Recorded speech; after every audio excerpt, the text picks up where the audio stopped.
أعوذ بالله من الشيطان الرجيم. بسم الله الرحمن الرحيم. قل يا أهل الكتاب تعالوا إلى كلمة بيننا سواء بيننا وبينكم ألا نعبد إلا الله ولا نشرك به شيئا ولا يتخذ بعضنا بعضا أربابا من دون الله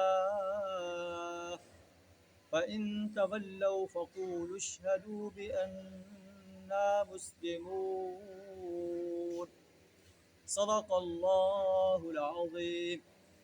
اہل کتاب کو کہا جا رہا ہے کہ اے نبی صلی اللہ علیہ وسلم آپ اہل کتاب سے کہہ دیجئے آؤ اس بات پر آ جائیں جو تمہارے درمیان اور ہمارے درمیان مشترک ہے. اللہ نعبد الا اللہ، اللہ کے علاوہ کسی کی پرستش نہ کریں، کسی کی بندگی نہ کریں، کسی کی اطاعت نہ کریں، کسی کی غلامی اختیار نہ کریں، کسی کو نہ پکاریں، کسی سے دعائیں نہ مانگیں، اللہ کے ساتھ کسی کو شریک نہ ٹھہرائیں، اور ہم میں سے بعض کو اللہ کو چھوڑ کر اپنا رب نہ بنائے.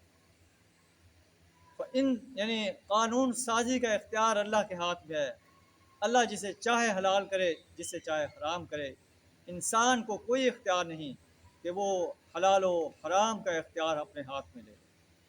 اور جو شخص حلال و حرام کا اختیار اپنے ہاتھ میں لیتا ہے وہ اپنے آپ کو جو ہے خدا تصور کرتا ہے، چاہے وہ ایک انسان ہو، چاہے وہ ایک ادارہ ہو، چاہے وہ ایک پارلیمنٹ کا ادارہ ہو، پروونشل اسمبلی کا ادارہ ہو.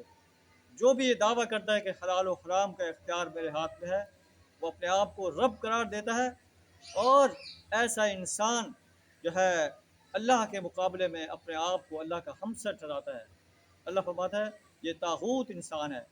فَإِن تَوَلَّوْا، اگر یہ اس سے پھر جائیں، فَقُولُوا اشْهَدُوا بِأَنَّا مُسْلِمُونَ، تو آپ کہہ دیجئے ہم مسلم ہیں، اللہ کے فرمانبردار ہیں، اللہ کے تابع فرمان. اللہ سے دعا کر ہمیں اپنی وحدانیت کا صحیح شعور عطا فرمائے، اپنی ہی پرستش، اپنی ہی بندگی، اپنی ہی غلامی، اپنی ہی اطاعت کرنے کی، اپنی ذات ہی سے دعائیں مانگنے کی، اپنی ذات ہی کو پکارنے کی توفیق عطا فرمائے، اپنی ذات ہی کے دیے ہوئے نظام کو اس سرزمین پر قائم کرنے کے لیے اور باطل نظاموں کو مٹانے کے لیے اپنا کردار ادا کرنے کی جرأت عطا فرمائے. آخر دعوانا ان الحمد للہ رب العالمین.